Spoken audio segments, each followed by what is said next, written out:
Ce sera la dernière vidéo de la journée. 5 vidéos aujourd'hui, c'est pas mal. J'avais du temps libre. Allez, je finis celle-là et je vais aller promener un peu avec ma fille. Donc, c'est un colis qui vient d'Amazon. C'est une vidéo qui se fera en plusieurs fois. Donc là, je fais le déballage. Les caractéristiques. Première étape déballage, deuxième étape caractéristiques, troisième étape le test. Et c'est une Smart TV Box. Une Android Box, j'en ai testé déjà 7, donc ça fera la huitième. Donc je suis assez friand de ça, hein. Ça coûte pas très cher et ça a d'énormes possibilités. Souvent on me demande à quoi ça sert, et ça sert à faire plein de choses. Alors, à voir la télé illégalement comme légalement. Donc le pactage est plutôt sympa. Donc c'est une société spécialisée qui fait cette... ils sont spécialisés dans ces marques, dans ces Android Box. Je sais plus comment elle s'appelle la société. C'est con. Donc là le modèle c'est le M9C Max. CPU... Alors attendez, je vais mettre à l'endroit. C'est un CPU S905X. Quad-core A53, Mali 450, 5 cœurs pour le GPU, 2 Go de RAM, 16 Go de ROM. On va voir un peu, donc voilà. Donc c'est bon, c'est Made in China comme tout. Ça vient de France. Et c'est vendu par la boutique. Ce serait con, c'est con que j'arrive pas à me retenir le nom. Donc c'est vendu par la Bikil, j'arrive pas à parler, par la boutique Bikil, Bikil Direct FR. Et c'est la M9C Max. Donc c'est une société spécialisée dans les box. Voilà, ils vendent que des box. Vous allez sur leur boutique, il n'y a que des box ou des trucs qui se rapprochent aux box. Donc on va voir un peu les caractéristiques directement. Alors c'est Android 6.0, un analogique S905X. Donc je l'ai dit, le quad-core A53 pour la partie CPU. GPU c'est le Mali 450, 2 Go de RAM, 16 Go de ROM. Et bon après on va voir un peu dans le déballage ce qu'il y a d'autre. Bon, ça c'est bon. Alors, on va faire le déballage. On a fait les caractéristiques en même temps. Alors, cette petite box, et déjà, on voit que la qualité, c'est... c'est une box qui est vendue 46 euros. Voilà, j'ai oublié de le dire. Donc, il fait 46 euros directement de Amazon. Je l'ai commandé hier, je l'ai reçu aujourd'hui. C'est pas beau, ça? Eh oui, je suis premium. Donc, j'en reçois très vite. Donc, la M9C Max. Alors, vraiment, il y a le capteur infrarouge qui se trouve là. Attends, on va faire un petit zoom dessus. Voilà, capteur infrarouge ici. On a un lecteur de carte ici.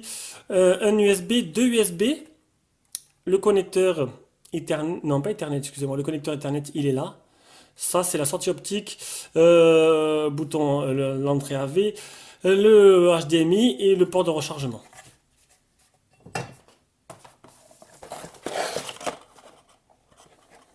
Voilà, j'ai un peu bloqué la luminosité, ça fait trop. Donc dans la boîte, on a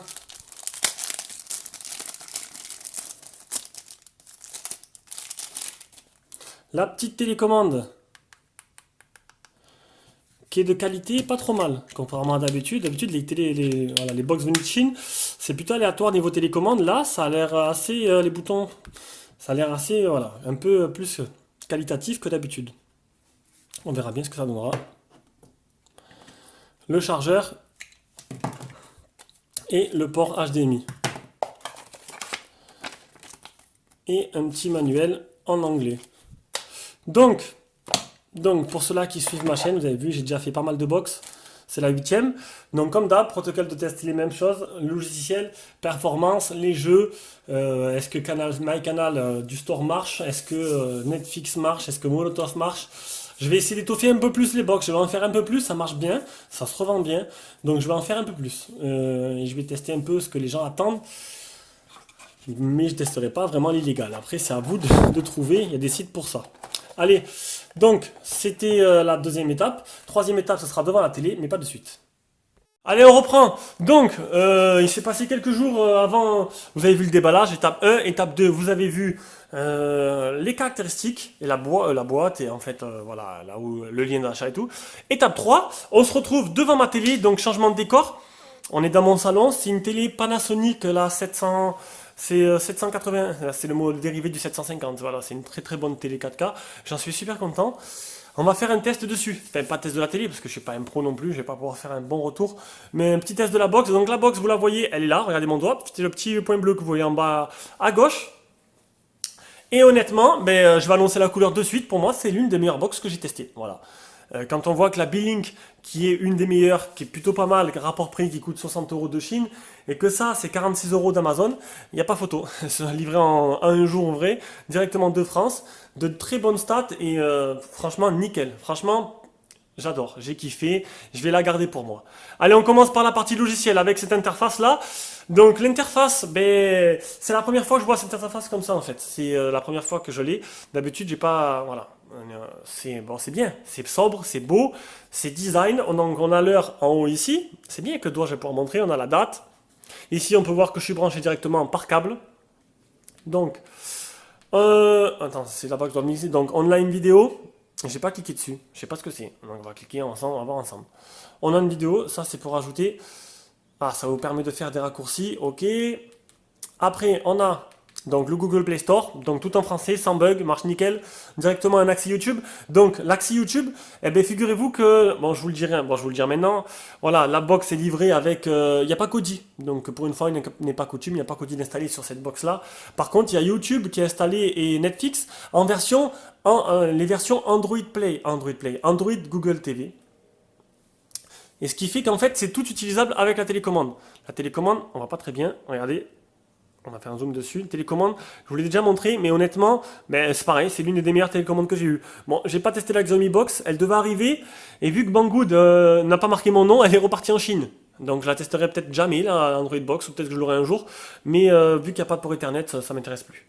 Donc, la télécommande est superbe. Franchement, super, elle marche très bien, elle fait plus de qualité que ce qu'on peut recevoir de Chine. Donc YouTube, qui, on va le montrer de suite. J'espère qu'on va pas tomber sur un truc. Donc c'est la version tout simplement d'Android TV, d'Android TV, voilà. Une version qui est utilisable tout à la télécommande. Et ça c'est plutôt pas mal. Pareil pour Netflix, donc je vous montrerai pas Netflix, c'est juste pour vous montrer comme ça. Après donc on a les petits dossiers, le navigateur, on peut nettoyer la mémoire pour récupérer un peu si ben, on voit que ça commence à fatiguer un peu. Attends, hop, luminosité, non, c'est bon. Et en dessous, les applications et les paramètres. On va directement aller voir les paramètres. Donc les paramètres, on arrive sur un sous-menu plutôt sympa. C'est mieux là, j'ai rajouté une softbox, on va la bouger un peu. Hop. Ah, non, elle est dans le champ. J'ai rajouté une petite softbox pour avoir un peu plus de lumière à côté. Donc, on voit un peu le reflet, c'est pas grave. Donc on arrive sur un sous-menu qui est plutôt sympa, qui est bien foutu avec... donc on a choisi l'affichage, les paramètres audio, comme on veut, l'ajustement de la résolution. Donc on peut voir que je suis sur du... c'est automatique, donc c'est du 4K là, en 30 Hz. Guitare 1, première fois justement, on peut réseau, le sans fil, on peut tout régler par là en fait. On peut tout faire, c'est plutôt sympa. On peut faire les mises à jour. Voilà, hop, vu qu'on y est, on va tester. Donc, mise à jour online. Donc, c'est la dernière version. Alors, est-ce qu'il y aura des mises à jour ou pas par la suite? Je sais pas. Je sais pas, vu que je viens de la voir. Application téléchargée. Ah, je suis tombé là-dessus, c'est plutôt pas mal. Ah, ça vous permet. Le bouton là, il permet de revenir sur la dernière application qu'on a qui était ouverte en bas. Donc, par ici, on ajoute. Oh, ça fait clair là. Attendez, hop, on modifie. Voilà. Par ici, on peut rajouter ben, des applications. Donc, je vais mettre, par exemple, Chrome en favori. Et il apparaît en bas. Donc, c'est plutôt sympa. Ça vous fait quelques petits raccourcis. On va rentrer dans les paramètres. On va vous remontrer les paramètres. Parce qu'en fait, il y a plusieurs... La porte ouverte. Je disais. Désolé pour toutes ces coupures. On va sur plus de paramètres. Il ne veut pas descendre. Hein. Un truc de fou. Ah voilà. Plus de paramètres. Et on se retrouve sur le menu général des Android Box. Où on peut ajouter les comptes.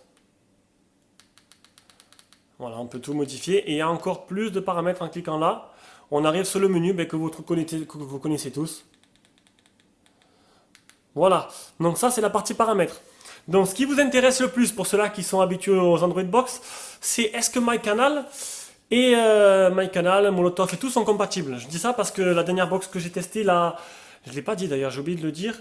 La petite là, que j'avais la dernière, je ne sais plus comment ça s'appelle, la V88 je crois. Hop, pardon. La V88, il manquait un DRM en fait, et elle n'était pas certifiée Google entièrement, donc du coup, Molotov ne marchait pas, et MyCanal ne marchait pas. Eh bien sur celle-là, pas de problème. Molotov, MyCanal, toutes vos applications favorites marcheront bien, Beansport aussi, donc il n'y a pas de souci. Malgré qu'au début, on vous dit, l'appareil est routé. Du coup, ben, comme vous avez vu dernièrement, ben, les appareils routés, ben, certaines applications ne marcheront plus dessus. Donc, enfin, vous ne pourrez plus les installer depuis Play Store. Maintenant, il vous suffirait de les installer, l'APK directement et ça marchera. Donc oui, MyCanal marche parfaitement. Je pense que niveau logiciel, j'ai fait le tour. Donc c'est ergonomique, c'est propre, c'est design. Pour l'instant, il n'y a pas de ralentissement, ça marche bien. Donc on va passer directement à la partie performance. On va déjà commencer par la RAM, la ROM. Donc j'ai fait des captures d'écran sur la tablette, enfin j'ai fait des captures d'écran, j'ai fait des photos. Avec la tablette, c'est plus simple pour moi. On fait, voilà, vous savez, je suis pas un professionnel, je fais ça comme je peux. Donc la RAM, 1,8 exactement sur les 2 Go annoncés, il reste 1,1 et 3293 pour la vitesse. Et la mémoire interne, sur les 16, il reste 11,8, il y en a 8,1 qui sont utilisés, qui sont libres, de 24,72 pour la lecture et 9,5 pour l'écriture. On continue dans les benchmarks, le Antutu 32 870, 29,9 pour la partie Epic Citadel et les jeux, 623 777 pour les Geekbench, 1147 celui-là. Ça c'est la partie logicielle, j'ai oublié de le faire. Un malware trouvé, mais ne vous inquiétez pas, c'est une application que j'ai installée, c'est une application IPTV qui marche très bien, mais que voilà, il y a un malware infecté, donc je vais voir si je la supprime ou pas, et c'est tout. Voilà pour les performances, on va directement passer au jeu. J'y ai branché ma manette, comme d'habitude, filaire Xbox 360 reliée en bas là-bas à la box. On voit les commandes du jeu. D'ailleurs, c'est bizarre, avant, elle n'était pas compatible avec les jeux. Allez. Enfin, Rayman, j'arrive pas à jouer avec la manette. Depuis peu, on peut jouer avec la manette. Faut appuyer sur lui pour commencer. Voilà. Ah, c'est cool, on dirige carrément Rayman comme, mais comme dans un vrai Rayman en fait. Rayman ne court pas tout seul avec la manette. Regardez. Si j'arrête de courir, il arrête de courir. Ça n'a rien à voir avec la version tactile, où on est obligé d'utiliser... en fait, il court tout seul, en fait, tout simplement. Du coup, ça ressemble vraiment à du vrai Rayman, et c'est plutôt pas mal. Et bon, bien sûr, on peut voir, ça rame énormément, quoi. C'est dommage, parce que du coup, ça aurait pu faire... ça aurait pu faire un vrai jeu, en fait, parce que du coup... y jouer avec la manette, c'est plutôt un plus non négligeable. À ce rythme-là, on peut finir le jeu tranquillement. Donc on peut voir qu'il rame largement. Donc on va directement passer à D-Trigger 2. Trigger 2 toujours avec la manette 360. Donc je l'ai configuré pour que voilà, je l'ai bien configuré. Et en fait après ça avec Google Play juste ça reste dans la mémoire. On va baisser le son. Ça reste en fait et en fait ça recharge directement notre configuration. Donc déjà on peut voir que c'est vachement joli.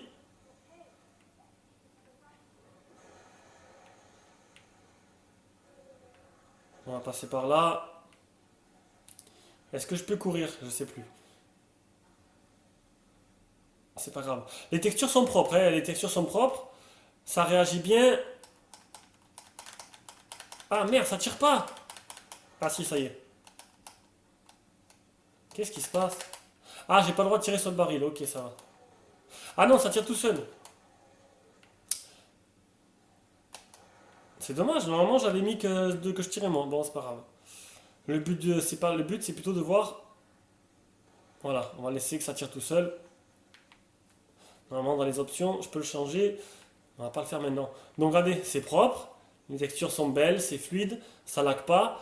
Dommage pour Rayman, mais ce jeu marche plutôt bien. Hitshot. Bon, après, voilà, c'est pas aussi bien fait que. Ah, j'ai la compensation de mouvement activée, du coup, ça. Vous avez vu comment ça fait? Quand je bouge, hop, on recharge.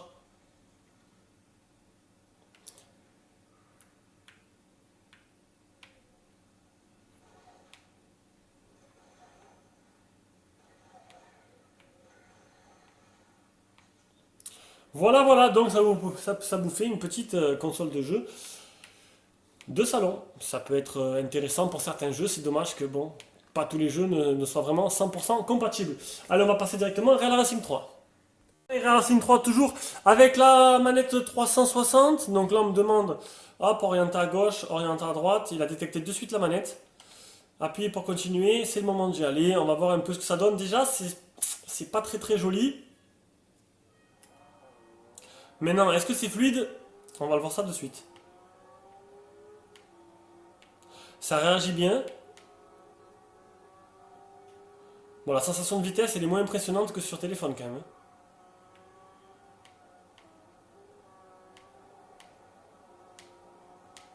J'ai l'impression de jouer sur PlayStation 2.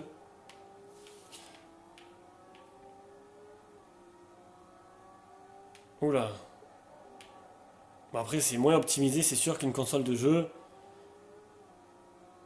C'est très très. La manette est très très sensible.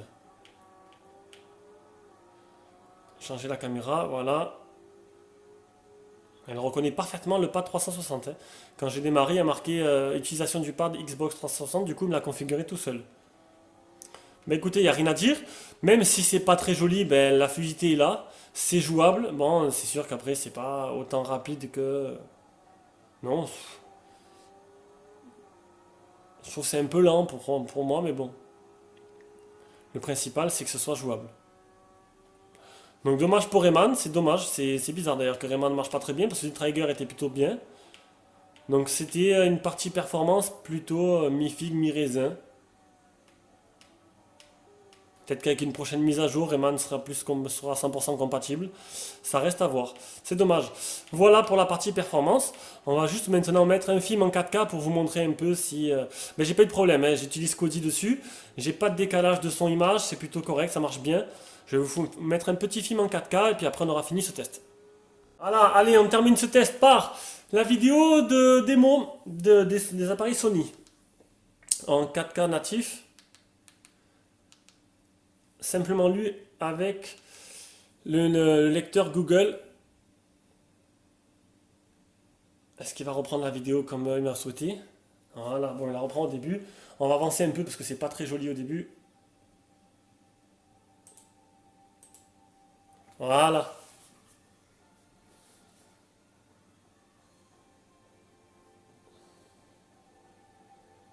Bon, après, la qualité d'image, c'est plus la télé. Hein. C'était juste pour vous montrer que ça rame pas et que c'est bien supporté par le lecteur intégré de Google.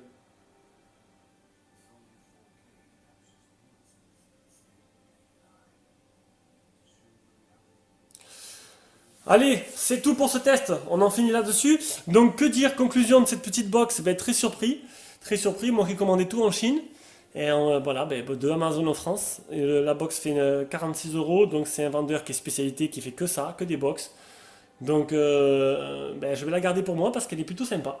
Plutôt sympa, elle marche très bien. Elle réagit très bien. Les menus sont bien aussi.